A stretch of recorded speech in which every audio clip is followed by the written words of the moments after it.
இலங்கை தேசம் உலக வரைபடத்தில் மிகச்சிறியதொரு புள்ளிதான்.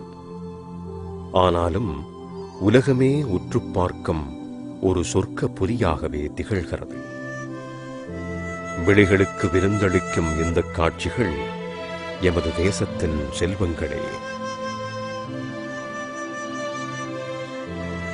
இயற்கையோடு உறவாட யார்தான் இயலாதென்று சொல்வார்கள்? கண்களுக்கு மட்டுமல்ல, இதயத்துக்கும் இதமாகத்தான் இருக்கிறது. விடுமுறை நாட்களையெல்லாம் மொத்தமாய் விலை பேசுகின்றதல்லவா இந்த இயற்கை தேசம்? இன்னும் இன்னும் இதயமும் இவற்றையே நேசிக்கின்றதல்லவா? இதயத்துக்கு இதம் தேடிச் செல்லும் நாம் இயற்கையினையே நாடிச் செல்கின்றோம். எமது கண்ணீரை விலங்கிடுவதும் இங்கேதான். எமது புன்னகைக்கு சிறகுகள் முளைப்பதும் இங்கேதான். எமது செயற்பாடுகள் மூலம் இவ்வழகிய சூழல் மாசடைந்து வருகின்றமையினை நாம் மறந்துவிட்டோமா? உரிய முறையில் எமது சுற்றாடலினை நாம் பேணிப் பாதுகாக்கின்றோமா? எமது கவனமின்மையால் எமது சூழலே பாதிப்படைகிறது.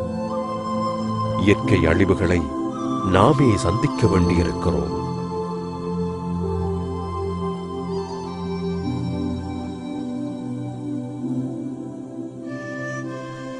இதன் கொடூரமான இழப்புகளையும் இன்னல்களையும் நாமும் எமது பிள்ளைகளுமே அனுபவிக்க நேரிடுகின்றோம். சிந்திக்க மறந்துவிட்டோம் அல்லவா?